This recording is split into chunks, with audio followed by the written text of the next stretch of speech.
Olá pessoal, primeiramente gostaria de agradecer o convite feito pela Abrafibro para participar do segundo ciclo de debates online, o qual fico muito lisonjeada e agradeço, muito obrigada.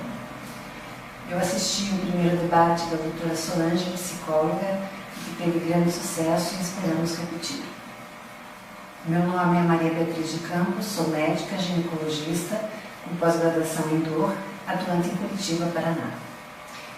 Eu faço parte da Liga Sem Dor de Curitiba, Paraná, faço parte da diretoria, também participo do ambulatório do Grupo da Dor aqui do Instituto de Neurologia de Curitiba, o INC, e também faço parte da diretoria da Sociedade Paranaense para o Estudo da Dor, a SPRED. Escolhido pela Abrafibro para a gente comentar nesse segundo ciclo de debates foi como evitar as crises de fibromialgia. Para isso, a gente montou um vídeo apontando várias alternativas e soluções. Vocês poderão assistir o vídeo antes do nosso debate e no dia 13 de abril, como já foi divulgado, a gente pode conversar sobre o assunto. E aí, vocês querem saber o que tem no vídeo? Então vamos lá, vamos assistir comigo.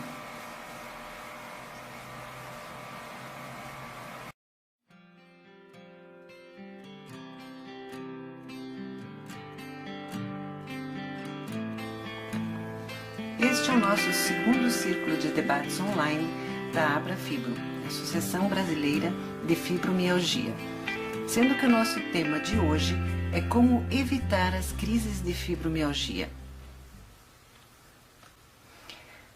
A fibromialgia é uma doença de etiologia desconhecida. Ela é caracterizada por uma dor crônica generalizada no organismo em geral.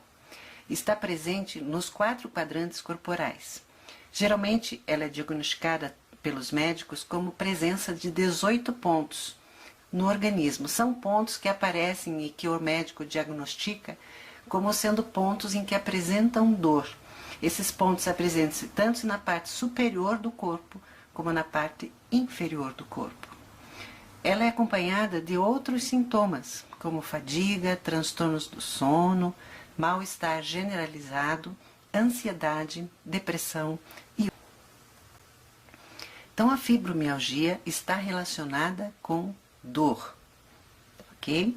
Uma dor crônica, uma dor constante. Mas o que é dor aguda? O que é dor crônica? Então, nós temos 2 tipos de dor, a dor aguda e a dor crônica. A dor aguda é a dor de alarme, a dor de proteção, que avisa ao organismo que algo não está bem. Ela é resolvida num período de 1 a 3 meses no máximo. É aquela dor, por exemplo, que você tem uma apendicite, por exemplo, que você tem a dor, você opera e resolve o problema, a dor desaparece. É o caso, por exemplo, de um ginasta que cai, machuca a perna, resolve o problema e a dor desaparece. É o caso da menininha que quebrou a perna, engessa, resolve e a dor desaparece. Mas a dor crônica? A dor crônica é aquela dor que permanece acima de um período de 3 meses ou até anos, interferindo no dia a dia e na qualidade de vida do indivíduo. 30% da população mundial sofre desse tipo de dor. É o caso, por exemplo, da fibromialgia. Então, nós temos também enxaquecas que dão a dor crônica, é uma dor que permanece por mais de um período de 3 meses ou anos. Casos de dores musculares, dores articulares, como aparece também na fibromialgia. Outros tipos de dor, por exemplo, é a dor nociceptiva, em que o indivíduo vai martelar um prego, por exemplo, e martela o dedo. Esse é um estímulo nocivo, por isso o nome dor nociceptiva. Também tem a dor inflamatória, aqui no caso relacionado à dor do tenista, do cotovelo de tenista, que sempre o movimento repetitivo determinando a inflamação. Tem também a dor neuropática, quando existe uma lesão de nervo, aqui no caso de um herpes zoster, em que ocorre a lesão do nervo. Então é a dor neuropática. No caso da fibromialgia, em que ali nós temos os vários pontinhos da dor, justificado nas duas figurinhas, não tem nenhum desses tipos de dor. Tem ausência de estímulos nocivos, tem ausência de inflamação, tem ausência de dano neural, mas tem uma intensificação central da dor, uma sensibilização central dessa dor. Aumenta, ou melhor, diminui o limiar da dor, tá? Como corre o caminho dessa dor? Geralmente, as fibras sensitivas da dor captam a sensibilidade e, através de um impulso aferente, captam essa sensação de dor, através de um impulso aferente pela coluna, pela medula, levam até o tálamo e do tálamo ao córtex cerebral, distribuído em diversas áreas. Existe um processamento no sistema nervoso central e então ele devolve um impulso eferente através das fibras motoras, determinando a reação do indivíduo à dor. Imagina-se que na fibromialgia existe uma alteração nessa área que mostra em amarelo, ou seja, no processamento do sistema nervoso central. Então, existe uma sensibilização no sistema nervoso central. Mas como é que eu posso medir a dor? Hoje, a dor é considerada o quinto sinal vital. Tal é a importância dela. Nós temos como sinais vitais a pressão, a temperatura, o pulso, tudo isso medidos no hospital quando o doente está na cama, a enfermeira vai lá e mede, pós-operatório, por exemplo, vai medir a temperatura, o pulso, a pressão arterial, tudo mais, e a dor hoje é considerada o quinto sinal vital, em que você mede para saber como o paciente está, tá? Mas como que eu posso medir isso? Eu quero saber como é que meu paciente está se sentindo, por exemplo. Está sentindo dor? Tá, mas quanto de dor ele está sentindo? Então, nós temos algumas escalas que a gente pode perguntar ao paciente. Uma delas mais comumente utilizada é a escala analógica visual de dor. Você pode mostrar uma reguinha que tem de 0 a 10, sendo 0 nenhuma dor e 10 a pior dor que o paciente já sentiu na vida. Então, você pode mostrar a escala ou simplesmente perguntar ao paciente, de 0 a 10, sendo 0 nenhuma dor, 10 a pior dor que você já sentiu. Qual a nota que você me dá para essa dor? Assim você tem uma sensação de qual é a intensidade dessa dor do paciente. Aqui nós estamos medindo só uma característica da dor, no caso, que seria a intensidade da dor. Okay? Nós temos várias outras escalas, várias outras maneiras de medir a dor, não somente na intensidade, mas em várias outras características, ok? No caso das crianças, nós temos aqui as caretinhas, em que pode mostrar para as crianças, em que às vezes elas não têm como dizer, eu tenho nota 10, nota 6, às vezes as crianças ainda não são alfabetizadas, mas pode-se mostrar as caretinhas, e a criança vai dizer, não, minha dor está assim, está nessa caretinha aqui, que ela é mais ruim que essa caretinha ou essa, ok? E temos também escalas mais complexas, que já constam até de questionários, perguntando tipos de dor, se ela é lancinante, se ela é pulsátil, ou localização dessa dor num diagrama corporal. Então, temos várias maneiras de medir a dor. A dor é de um caráter multidimensional, ela não é simples, ela é subjetiva. E isso inclui no paciente um caráter sensitivo, o que ele sente, tá? A emoção, tá? A cultura do paciente. A parte afetiva, tá? A parte familiar, como ele está se relacionando com a família, isso vai interferir na dor do paciente. E o cognitivo, como ele se vê na maneira que ele está sentindo a dor, como ele se percebe nesse conjunto todo. Por exemplo, você tem um aspecto cultural disso tudo, em que os orientais têm uma maneira de sentir a dor um pouco diferente do ocidental. O oriental, ele é mais quietinho, ele aguenta mais, tal. Então, às vezes, você pensa que aquela pessoa não está sentindo tanta dor e, na realidade, ele está com muita dor.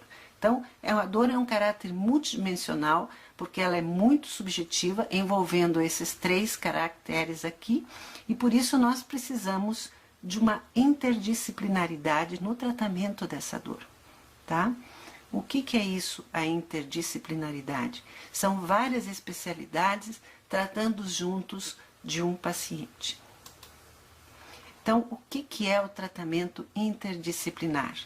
É uma equipe de profissionais voltados para o tratamento da dor crônica, cada um na sua área, atendendo às necessidades do paciente. Essa ideia teve início com John Joseph Bunica, nos Estados Unidos, em 1950. Ele era um médico, anestesista, e ele criou, neste ano, um centro multidisciplinar da dor. Imagine, 1950 ele teve a ideia da interdisciplinaridade, porque ele observou que ele sozinho não conseguiria tratar o paciente, que a dor envolvia muitas características para que o paciente pudesse melhorar e ter uma melhor qualidade de vida. Ok? E ele também foi o fundador da IASP, que é a Associação Internacional para o Estudo da Dor, que divulga o conhecimento sobre a dor crônica, sobre as dores no mundo todo. A IASP tem as suas afiliadas aqui no Brasil, a SBED, Sociedade Brasileira para o Estudo da Dor, assim como a Liga Sem Dor de Curitiba, a qual eu faço parte também, e tem como objetivo trazer para os profissionais e acadêmicos da área de saúde o conhecimento da fisiopatologia da dor e também a informação ao paciente, principalmente de dor crônica, que o controle dela é possível, sim, e trazer melhor qualidade de vida para o paciente. Mas como que eu vou poder, voltando ao nosso assunto, como que eu vou poder evitar as crises de fibromialgia? As crises são muito chatas, as crises me deprimem, as crises são muito doloridas. O que eu posso fazer para não ter isso? Para isso, nós vamos considerar que você está seguindo o tratamento indicado pelo seu médico, com o uso da medicação adequada, conforme o seu caso. Também vamos lembrar que cada um é um, e por isso o que é bom para você pode não ser bom para o outro, mas lembrando sempre que por se tratar de uma dor crônica, não existe um tratamento único, e sim um conjunto de opções para ocorrer o controle da mesma. Então, vamos, portanto, comentar sobre o tratamento interdisciplinar não farmacológico que pode te ajudar nas crises, ou seja, evitar essas crises. Principalmente, nós temos que considerar a psicoterapia comportamental cognitiva, atividade física, fisioterapia, acupuntura e outros tratamentos alternativos. Nós vamos destrinchar cada um deles, explicar cada um deles, para vocês poderem entender um pouquinho mais. Vamos lá. A psicoterapia comportamental cognitiva. Okay? Isso é um tratamento com psicólogo. Psicoterapia é terapia com psicólogo, não é psiquiatra. É psicólogo. Psiquiatra receita o seu medicamento que você precisa. O psicólogo é aquele que vai trabalhar com as suas emoções, ok? E por que a terapia comportamental cognitiva, esse tipo de terapia psicológica é melhor para o tratamento da dor? Porque os seres humanos, com o passar do tempo, modificam, ou não, os seus pensamentos, sentimentos e emoções. E o paciente com dor crônica muda constantemente as suas emoções, pensamentos, sentimentos, etc., em função do que está ocorrendo na sua vida social, familiar e no seu físico, pelo fato de sentir dor. Essa mudança, muitas vezes, não lhe é benéfica, porque traz dissabores no dia a dia, havendo a necessidade de saber como lidar com essas alterações para que o seu quadro não piore. E a psicoterapia comportamental cognitiva trabalha com o que a pessoa pensa sobre si mesma ou uma situação, que é a parte cognitiva, sobre si mesma, e como isso afeta a maneira como ela age, a parte comportamental. Então, no cognitivo, a modificação dos seus pensamentos é como se a gente tivesse sempre do lado o anjinho dizendo para a gente fazer uma coisa e o diabinho dizendo para a gente fazer o contrário. E muitas vezes a gente fica naquela dúvida e fica aquela confusão dos pensamentos, ora pensamentos ruins, ora pensamentos bons, a culpa aparecendo. Então, nada melhor do que um psicólogo para estar acompanhando o paciente e com isso deixando mais tranquilo em relação aos seus sentimentos e emoções. Buda já dizia que somos o que pensamos e tudo que somos surge com os nossos pensamentos. Com os nossos pensamentos fazemos o nosso mundo. E isso é uma grande verdade. Porque se pensamos coisas ruins, atraímos coisas ruins. Então, pensar coisas boas faz com que nos sentimos melhor. Atividade física, gente. Atividade física é fundamental, tá? Para fibromialgia não existe nada melhor do que uma atividade física. Lembrem sempre, dor aguda, você tem que ter repouso. Se você tem uma dor muito forte, tipo uma apendicite, você não pode sair correndo no parque. Ninguém está dizendo para sair correndo no parque, mas é uma maneira de explicar e para vocês poderem não esquecer. Agora, a dor crônica, ela precisa de movimento, senão enferruja e a dor fica pior. Isso fazendo uma analogia, ok? Então, lembre sempre disso. Dor aguda, repouso. Dor crônica, movimento. Ah, mas se eu tô com dor, como é que eu vou fazer me movimentar? Eu não posso, porque daí vai me dar mais dor. Não. Com o tempo, isso vai melhorando. Então, isso não é de um dia para o outro. Isso é uma constante. Aqui em Curitiba, no Paraná, a gente tem a Liga Sem Dor de Curitiba, ok? Que vocês têm o site aqui que vocês podem acompanhar. E nós fazemos uma caminhada pare a dor, que a gente chama uma vez por mês. Essa caminhada pare a dor tem no Brasil inteiro, através da SBED, sendo que em São Paulo é uma vez por semana. Aqui em Curitiba, devido ao nosso clima e não termos tanta disponibilidade assim, nós temos uma vez por mês, pelo menos, mas só para divulgar que a atividade física tem uma importância muito grande no paciente com dor crônica. Então, essa é a sigla da caminhada pare a dor da Sociedade Brasileira para o Estudo da Dor. E aqui é o grupo que se encontra, às vezes tem mais pessoas, às vezes tem menos, conforme o dia mais frio, mais quente, mas tá gente lá. Não significa que você, mas eu não consigo caminhar porque eu não acompanho a turma. Não, não quer dizer que você tem que caminhar sempre no mesmo ritmo de todo mundo. Não. Você vai caminhar no seu ritmo. Então, nós temos pessoas que caminham rápido, pessoas que caminham mais devagar, inclusive pessoas com cadeiras de rodas. Então, tudo isso tem o pessoal preparado que vai acompanhando cada um, ok? Aqui o pessoal no Parque Barigui, que geralmente a gente faz a caminhada aqui em Curitiba. A fisioterapia. A fisioterapia é outra parte muito importante na fibromialgia, na dor crônica, mas a fisioterapia na dor crônica, ela foge um pouco da terapia tradicional, com aparelhagens, e ela requer técnicas mais específicas, que trabalham melhor o corpo, e geralmente é baseado na terapia manual, ok? Para poder alongar o corpo, para poder soltar, muitas vezes, os músculos que estão presos, que estão sem alongamento. A terapia manual foge das técnicas tradicionais com aparelhagens, tipo eletroterapia, porque ela busca harmonizar, liberar as tensões e alongar as cadeias musculares comprometidas para preparar o corpo para o movimento, que geralmente está bloqueado no paciente com dor crônica. Então, a fisioterapia prepara novamente o corpo para o movimento.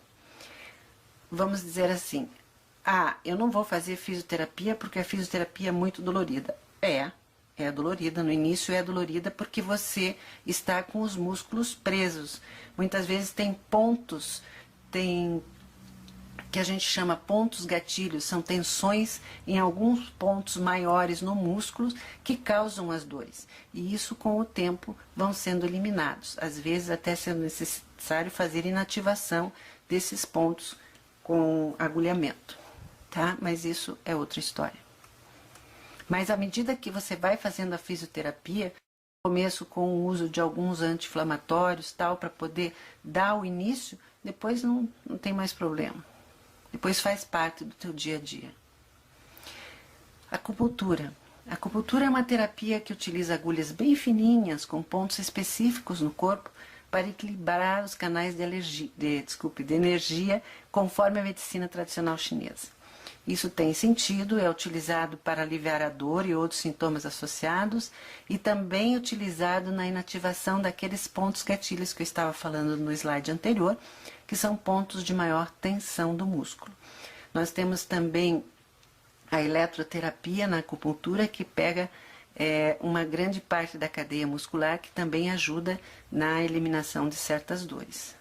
Tá? Mas isso tudo, gente, não quer dizer que vocês tenham que fazer uma única sessão. Não. A dor crônica, ela não vai desaparecer como mágica. Hoje você está aqui com a dor crônica, você chega lá, vou fazer uma fisioterapia, saio de lá, não vou ter mais dor. Ou vou fazer uma acupuntura, saio de lá daquela sessão, não vou ter mais dor. Não é assim. A dor crônica exige cuidados sempre, ok? Você vai ter uma melhora, você vai ter um controle, mas você vai ter que estar sempre cuidando para que ela não exacerbe. E aqui nós temos os tratamentos alternativos. Todos esses tratamentos são complementares ao tratamento medicamentoso e tem como objetivo a tentativa de aliviar a dor e com isso devolver a qualidade de vida. A gente com dor crônica, a gente não fala em cura, a gente fala em melhora, em controle, em qualidade de vida, ok? Aqui nós temos a hidroginástica, tá? Porque a água muitas vezes ajuda, melhora a movimentação, fica mais fácil. A hidroterapia também, acompanhada com o fisioterapeuta. A crioterapia algumas vezes pode ajudar, tudo isso dependendo de cada caso, ok? Temos também o caso em que a termoterapia, às vezes termoterapia, que é o quentinho, o calorzinho, às vezes alternado com a crioterapia. Musicoterapia, onde aqui você tem o envolvimento com outras pessoas, a música fazendo o alívio do estresse, que muitas vezes pode ajudar. A musicoterapia não sozinha também, você pode trazer a musicoterapia junto com a tua fisioterapia, com a acupuntura, com o teu tratamento medicamentoso, tudo isso nós estamos considerando, como eu já disse no primeiro slide, que você está tomando e se cuidando o seu medicamento que o médico lhe recomendou. Aromaterapia, também algumas substâncias que podem trazer o bem-estar.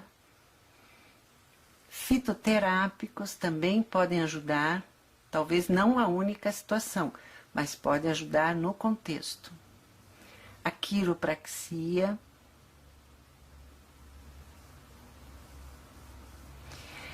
Existem as terapias de campo magnético, que é o Reiki, que existem alterações de neurotransmissores através do campo eletromagnético. Também são tratamentos alternativos associados.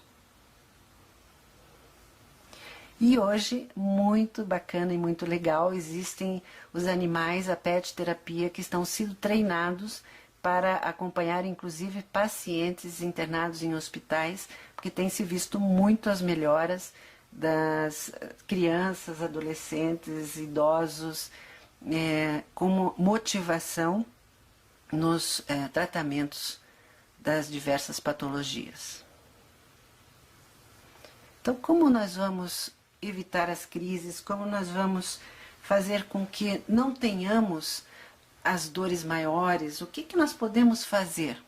Bom, primeiro, manter sempre a nossa calma, por mais intensa que seja a dor. Você pode dizer, doutor, isso é fácil. Ninguém está sentindo a dor que eu estou sentindo. Verdade. Ninguém está dizendo que você não sente essa dor. Nós que trabalhamos com dor, acreditamos que você sente a dor. Mas nem por isso nós vamos deixá-lo sozinho. Nós vamos querer que você mantenha uma calma para você poder controlar essa tua dor. Porque quanto mais nervoso você ficar, mais aumenta a dor. Por isso, respirar fundo várias vezes para trazer a tranquilidade para dentro de você, tentando tirar o foco da dor. Tomar sem medo os medicamentos que foram receitados pelo seu médico. Ele só quer te ajudar. Essa história de vocês lerem bula e por isso não tomar a medicação porque eu não tenho isso, eu não tenho aquilo, porque esse remédio pode me dar isso, esse remédio pode me dar aquilo. Não existe isso. Se o médico te deu, ele quer te ajudar, ele sabe o que ele está fazendo, certo? Então vamos dar um crédito e vamos acreditar que aquela medicação pode nos ajudar. Aquela medicação não deu certo, não faz mal. Vai lá no seu médico, retorne e diz, doutor, esse não funcionou. O que nós vamos fazer agora? Aí nós vamos para a próxima etapa e assim vamos modificando. Como eu falei no início, cada um é um. Pode ser que esse medicamento não seja legal para você, mas vai encontrar um outro que você se adapte melhor. E não esquecer que a dor crônica é um tratamento interdisciplinar. Então você vai precisar do apoio de outros profissionais da saúde além do seu médico, que é aquilo que nós comentamos antes. O seu psicólogo e o fisioterapeuta são peças importantes no seu tratamento, mas a pessoa mais importante de todo o tratamento, no geral, é você. Você é que precisa se conscientizar e precisa se ajudar e tomar a iniciativa de conduzir a maneira correta o seu tratamento. Os medicamentos vão diminuir a intensidade da dor e você vai aprender a controlar essa dor para ter qualidade de vida. Lembre-se sempre que dor crônica precisa de movimento, para assim você poder viver feliz e controlar a sua dor. Ok? E é isso que eu tinha que dizer para vocês. Até a próxima.